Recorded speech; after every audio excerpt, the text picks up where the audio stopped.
Что Гитлер планаваў зрабіць з Беларусью? Наша краіна могла павялічыцца до 550 тысяч квадратных километров, а сталіцай стаў бы Смоленск? Як расстрэлы ў Мінску уразілі Гімлера, што ён вырашыў перайсці на душагубкі аўтафургоны? Пачатак вельмі страшэнны. У сённяшняй Беларусі толькі і размоваў, што пра вялікую айчынную вайну. У апошнія гады нам з усіх бакоў кажуць, што гэта была не проста вайна, а сапраўдны геноцид беларускага народа. Калі верыць гэтаму наратыву, то ў выпадку перамогі нацыстаў беларусаў проста не павінна было існаваць. А ці так гэта было на самой справе? Мы разам з нашым гістарычным рэдактарам вырашылі глыбока занырнуць у гэтую тэму, каб зразумець, што Гітлер планаваў зрабіць з Беларуссю і беларусамі. Адразу скажу, ні пра якую рэабілітацыю нацызму гаворка не ідзе. Мы зрабілі вялікую працу, каб беларусы ведалі праўду пра тое, што магло быць на нашых землях, калі планы нацыстаў усё ж здзейсніліся. Паверце, гэтая праца вартая вашай падабайкі. Паставілі? Тады рушым наперад.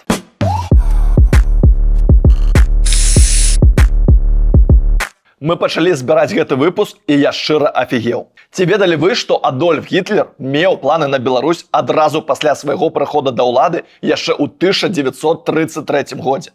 Так, са слыхам у вас усё добра. Я сказаў у 1933, а не ў 1941 ці 1939. Менавіта тады, калі верыць нядаўна рассакрэчанаму ў Расіі сенсацыйнаму дакументу, Гітлер планаваў здзейсніць у СССР пераварот і аддзеліць ад Савецкага Саюза Беларусь. Усё дзеля таго, каб пераўтварыць яе ў германскую калонію. Пры гэтым пэўны час наша тэрыторыя павінна была падпарадкоўвацца новаму прагерманскаму рэжыму ў Расіі. А ўжо пасля перасялення сюды паволжскіх немцаў стаць цалкам індустрыялізаванай за кошт Германіі, з якой мы павінны былі заключыць мытны саюз і ператварыцца ў вольную дзяржаву на кшталт Данцыга. Калі што, Данцинг – гэта сённяшні польскі Гданьск, які быў свабодным горадам. Гэта аўтаномнае ўтварэнне пад пратэктарам Лігі нацыяў, якое існавала з 1920 да 1939 года. Ён меў мытны саюз з Польшай, але Польшчы не падпарадкаваўся. Большасць насельніцтва тут складалі немцы. Такім чынам, план па Беларусі быў такі. Пасля паглыблення эканамічных сувязяў і пранікнавення на Беларусь нямецкага капіталу на ўсіх узроўнях Германія планавала правесці аншлюз нашай тэрыторыі. Як вам такая стратэгія? Але, па іроніі лёсу, Беларусь сапраўды ўтварыла мытны саюз. Амаль як у гэтым дакуменце. Толькі не з Германіяй, а з Расіяй. І гэта здарылася ў 2010-м. А што было 24 лютага 2022 вы ўсе добра ведаеце. Ну а з паволжскімі немцамі цяпер можна параўнаць расіян, якія сёння перасяляюцца да нас у краіну. Цікава, я зараз перабольшваю ці маю рацыю? Чарканіце, калі ласка, у каментарах. Мы ўсё чытаем і ўжо рыхтуем для вас адпаведны выпуск па заяўках. Таму абавязкова падпісывайцеся на наш канал, каб нічога не прапусціць, бо мы плануем выходзіць штотыдзень. Толькі цісніце на званочак пры ўмове, што для вас гэта бяспечна. А мы яшчэ раз падзякуем усім фундатарам нашага праекта, які працуе цалкам за народныя грошыкі. Дзякуй вам вялікі, вы топ. Калі вы жадаеце долучыцца да нашых супацёраў, то ўсе адпаведныя спасылкі ёсць у апісанні відоса. А я зноў нагадаю, што ведаць уласную гісторыю – гэта не экстрэмізм.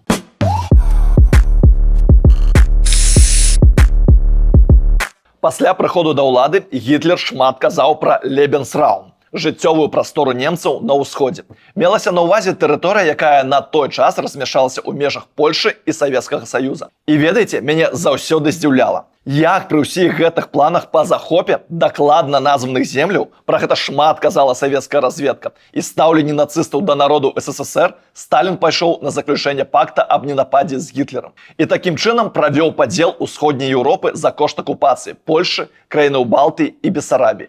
Як сказаў бы Макс Корж, палітыка, ну што ты тут зробіш? Але, нягледзячы на мір і выказанні Гітлера, яго дарадцы распрацоўвалі уласныя планы на вайну, у якіх важнае месца адводзілася Беларусі. Адзін з галоўных нацысцкіх ідэолагаў, Альфред Розенберг, 2 красавіка 1941 падрыхтаваў дадатак да плана па захопе СССР «Барбароза». Яго назвалі, толькі ўдумайцесь, мемарандум пра мэты агрэсіі і метады ўсталявання планавання на акупаваных савецкіх тэрыторыях. Беларусь тут названа вельмі адсталай у эканамічных і культурных адносінах часткаю СССР, а таксама другім па велічыні яўрэйскім рэзервуарам СССР, дзе размешчаны населеныя яўрэямі гарады Беласток, Менск, Полацк і Віцебск. Што з яўрэямі нацысты рабілі, гэта вядома. Халакост, геноцид, поўнае вынішчэнне. Калі яшчэ не глядзелі выпуск Мікіты пра гісторыю яўрэяў у Беларусі, то вельмі раю. Там сапраўды вельмі пазнавальна. Але што цікава, пра беларусаў нямецкія стратэгіі азначалі наступнае. Спроба абудзіць у беларусу уласнае нацыянальнае жыццё і стварыць жыццяздольнае дзяржаўнае ўтварэнне можа лічыцца прадпрыемствам надзвычайна доўгім і складаным. Ці згодны вы з такімі азнакамі фашысцкіх ідэолагаў? Напішыце ў каментарах. А я скажу, што той жа Розенберг пры гэтым усім лічыў Беларусь важнай тэрыторыяй для будучага аслаблення Расіі. І таму прадугледжваў яе павелічэнне за кошт этнічных беларускіх земляў на ўсходзе, уладанняў колішняга вялікага княства літоўскага. Першапачаткова нацысты планавалі значна пашырыць тэрыторыю Беларусі за кошт Смаленскай і часткі Калінінскай абласцей. Горад Калінін – гэта сённяшняя Цвер. І зрабіць нашай сталіцай Смаленск. Нездарма, бо менавіта ў Смаленску была абвешчана БССР у 1919. Тады мяжа Беларусі наблізілася да Масквы прыблізна на 250 кіламетраў. Лічылася, што Беларусь, як і Дон, край бедны і адсталы, і таму не выклікае небяспекі для рэйха. Менавіта з-за гэтага нацысты планавалі павялічыць і ўзмацніць Беларусь. Гучыць як «Make America Great Again». І гэта не жартачкі. 20 чэрвеня 1941 Розенберг выступіў з праграмнай прамовай пра палітычныя мэты Германіі ў будучыняй вайне з СССР. Тут ён назваў наступныя лічбы. Беларусь, якая павінна была стаць генеральным камісарыятам, планавалася павялічыць да 550 тысяч квадратных кіламетраў. Насельніцтва краіны ў такім выпадку складала бы больш за 19 мільёнаў чалавек. А яшчэ Беларусь павінна была ператварыцца ў запаведнік для, цытую, усіх сацыяльна небяспечных элементаў. З часам гэтаму запаведніку планавалася надаць нейкую аўтаномію, таму агулам нічым станоўчым для саміх беларусаў такія нацысцкія планы не былі. Яны планавалі забіваць тут яўрэяў і цыганаў, а замест іх перасяляць сюды немцаў. Розенберг падкрэсліваў, што задачай немцаў з'яўляецца выкарыстанне імкнення розных народаў да свабоды і ўласнай дзяржаўнасці, каб прадставіць ім такую магчымасць і накіраваць іх супраць Масквы. Ох уж гэтыя мантры пра вызваленне з усіх бакоў. Фактычна, Беларусь і Украіна станавіліся буфернай зонай Германіі, а таксама забяспечвалі яе рэсурсамі. Для гэтага 14 красавіка 1941 Розенберг пачаў рыхтаваць розныя дакументы, якія датычыліся у тым ліку будучага акупацыйнага рэжыму ў Беларусі і атрымалі назву «Карычневая тэшка». А яшчэ была зялёная тэшка Гернга, якая прапаноўвала план па эканамічнай эксплуатацыі захопленых тэрыторый СССР. Калі шчыра, то так сабе перспектыўкі.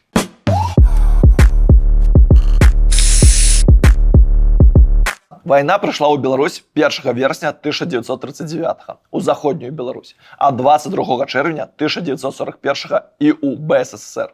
Немцы пачалі паспяховае наступленне, і Гітлер вырашыў перагледзець першапачатковыя планы на тэрыторыі нашай краіны. 16 ліпеня ён паведаміў Розенбергу, што не плануе ствараць ніякіх дзяржаў з уласным войскам заходняй за Урал. І вырашыў, што абараняць гэтую прастору будзе выключна Германія. Гітлер казаў: «Жалезным законам павінна быць. Ніколі не павінна быць дазволена, каб зброю насіў нехта іншы акрамя немцаў. Толькі немец мае права насіць зброю, а не славянін, не чэх, не казак і не ўкраінец».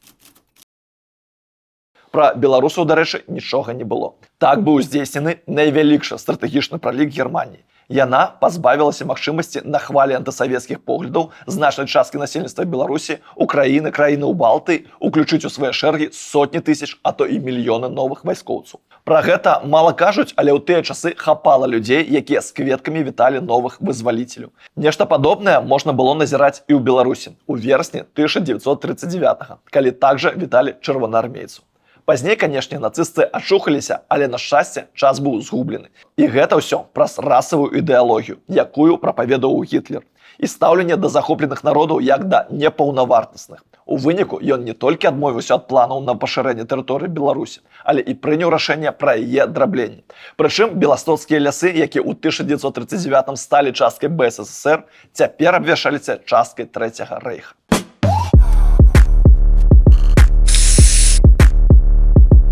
Вы дакладна ведаеце, што 26 жніўня 1941 Гітлер разам з Мусаліні наведаў Брэст. Аднак першым горадам у Беларусі, у які прыляцеў фюрер, быў Барысу. Гэта здарылася 4 жніўня, бо менавіта тут, у Беларусі, тады і вырашаўся лёс Масквы.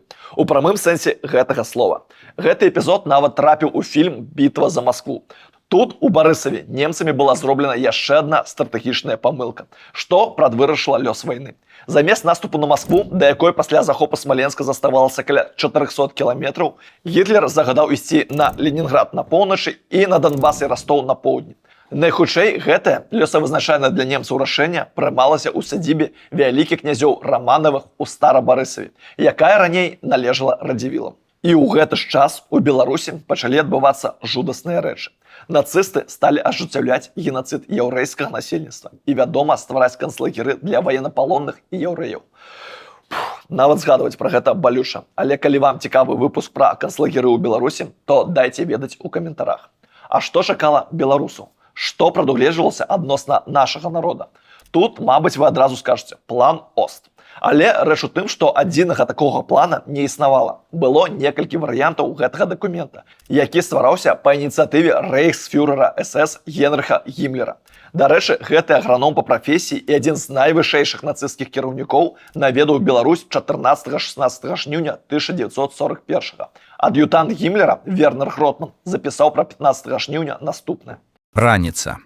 Прысутнічалі на пакаранні партызан і яўрэяў у ваколіцах Мінска. Інспектавалі лагер для зняволеных. 14:00. Абед у доме ўрада. 15:00. Паездка ў мінскае гета. Інспекцыя псіхіятрычнай бальніцы. Вечарам вяртанне ў Мінск, вячэра і начоўка ў доме ўрада. Вось такая звычайная пятніца. А вось фотограф Вальтер Фрэнц запісаў. Рэйхсфюрэр СС узяў з сабою 2 беларускіх хлопчыкаў для адпраўкі ў Берлін. Мне нават глядзець на гэтае фота страшна.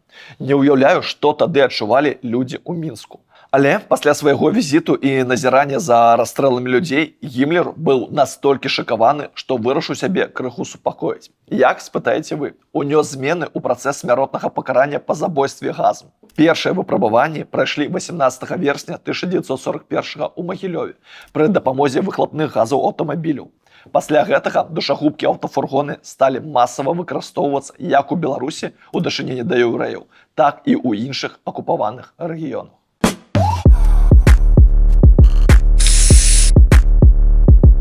Але вернемся да плана ОСТ, што ствараўся па ініцыятыве Гіммлера з 1940 года. Калі што, яго спынілі распрацоўваць толькі ў 1943. Ажыццявіць яго планавалі толькі пасля перамогі Германіі ў вайне супраць СССР. І тут важны нюанс. План ОСТ не быў адзіным дакументам. Ён увесь час дапаўняўся, перапісваўся, і да яго рэалізацыі ўрэшце так і не прыступілі, бо перамогі немцаў у вайне не адбылося. Але давайце да дэталей. 27 красавіка 1942 азначалася, што цягам 30 год у Беларусі, краіны Балтыі, паўночна-ўсходнюю Расію, а таксама часткова ўкраіну будуць пераселеныя 4,5 мільёна немцаў, якія павінны былі паступова павялічвацца да 8 мільёнаў. На гэтых тэрыторыях паводле нацыстаў пражывалі да вайны 45 мільёнаў чалавек, з якіх 31 мільён планавалі выселіць за 30 гадоў пасля вайны. Астатніх анямечыць і выкарыстоўваць у якасці рабсілы для дапамогі каланісту. Пад пераселенне ў заходнюю Сібір, паўночны Каўказ і нават паўднёвую Амерыку і Афрыку пападалі 80-85% польскага насельніцтва і 65% украінцаў. Што да беларусаў, то пасля вайны, падкрэсліваю, што менавіта пасля, калі план ОСТ быў прыняты, выселіць 75% з Беларусі, астатніх 25% анямечыць. Прычым прадугледжвалася таксама адабраць беларусаў так званага нардычнага тыпу і накіраваць іх на працу ў саму імперыю. Найперш у сельскай гаспадарцы, з разлікам на тое, што з цягам часу яны анямечацца. Такі вось сумны work and travel. Нацысты азначалі: варта зыходзіць з таго, што беларусы з'яўляюцца найбольш бяскрыўдным і таму самым бяспечным для нас народам з усіх народаў усходніх абласцей. Вось вам і планы на генацыд беларускага народа ад саміх нацыстаў, якіх у плане ОСТ няма. Ёсць дэпартацыя, ёсць анямечванне. А вось генацыду у плане поўнага вынішчэння як нашых яўрэяў ці цыганаў няма. Зараз я ніякім чынам не намагаюся абяліць нацыстаў з іх захопніцкімі планамі і зверствамі, якія яны чынілі ў Беларусі, дзе ахвярамі афіцыйна стаў кожны трэці. Але ж рэчы варта называць сваімі назвамі. Нездарма ж у савецкі час не казалі асобна пра генацыд беларускага народа. Ці як вы лічыце? Давайце абмяркуем у каментарах. Але будьце асабліва уважлівымі. бо сёння за такое Беларусі можа прыляцець.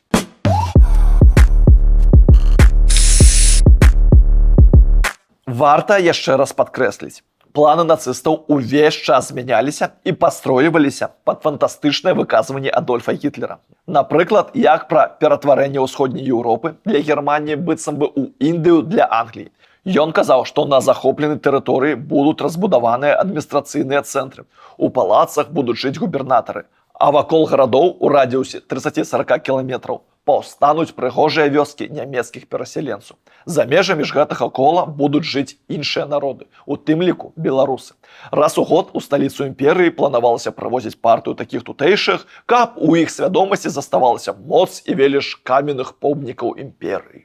Таму уявіце, што нашы палескія балоты планавалася зрабіць адным вялікім вайсковым палігонам, а, напрыклад, Украіну засадзіць лясамі, каб немцы маглі тут паляваць. Ну не бздураш, але пасля ў галаве Гітлера з'яўляліся новыя фантазіі, і іх дапасоўвалі да плану, і ён ужо думаў пра меліярацыю палесся. Карацей, таблеткі рабілі сваю справу. А пасля цэлыя міністэрствы працавалі над словаблудствам свайго фюрэра.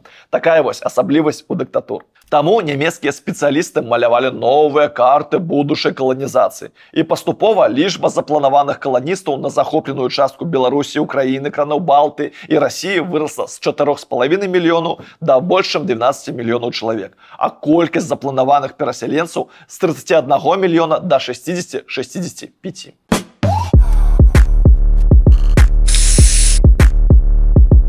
11 красавіка 1942 года Гітлер у сваіх роздумах пра будучыню захопленых народаў Савецкага Саюза адзначыў: тут павінна быць задушэнне усялякай дзяржаўнай арганізацыі і тым самым стварэнне умоў для таго, каб трымаць насельніцтва гэтых нацыянальнасцяў на магчыма больш нізкім культурным узроўні. Аднак на практыцы ўсё рабілася інакш і нават наперакор нямецкаму фюреру. Так, Вільгельм Куба, кіраўнік генеральнай акругі Беларусь, у кастрычніку 1941 дазволіў стварыць беларускую народную самапомач на чале з Іванам Ермачэнкам. Гэта была першая з беларускіх арганізацый пад нямецкім кантролем, якая павінна была замяніць Чырвоны крыж. Яна пачынала з дапамогі ў рассяленні дзяцей па прытулках, але таксама займалася медыцынскім аглядам для прымусовай адпраўкі беларусаў у Германію на працу. Далей цікавей і больш заблытана. На фоне правалу нацыстаў на фронте у Беларусі нямецкія ўлады на чале з Кубы ў 1943 увогуле загаварылі пра беларусаў як нардычны народ. Такім чынам, яны планавалі выкарыстоўваць антысавецкія настроі і пашыраць колькасць лаяльных беларусаў праз сферу ўжывання беларускай мовы і беларускай культуры. Звязана гэта было не толькі з праваламі немцаў на фронте, але і з паступовым разгортваннем, асабліва ў 1943 партызанскага руху ў Беларусі. Бо беларусы ўжо не выглядалі такімі бездапаможнымі, як нас малявалі нацысты напярэдадні вайны. Таму ні ў якім разе нельга падманвацца, што Куба кіраваўся інтарэсамі нашага народа. Ён думаў толькі пра свой трэці рэйх. Пры гэтым ён быў адным з найбольш ярых антысемітаў сярод кіраўніцтва нацыстаў. Дарэчы, калі вас цікавіць постаць Вільгельма Кубы і яго палітыка ў дачыненні да беларусоў, ці можна яе лічыць беларусізацыяй, пішыце, зробім адмысловы выпуск.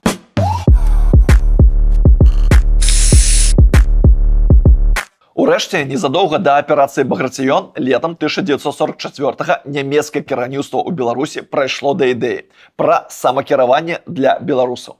Па радыё нават сталі расказваць байкі пра тое, што быццам бы яшчэ 4000 гадоў таму беларускі край быў індагерманізаваны прадстаўнікамі паўночнай расы. Ці адчуваеце вы ў сябе арыйскія карані, а? Апафеозам усяго гэтага стаў дазвол на правядзенне ў чэрвені 1944 года ў Мінску так званага другога усебеларускага кангрэса. Але было позна, бо беларусы пабачылі ўжо новы парадак са спаленымі вёскамі, шматлікімі расстрэламі і карнымі аперацыямі супраць партызанаў.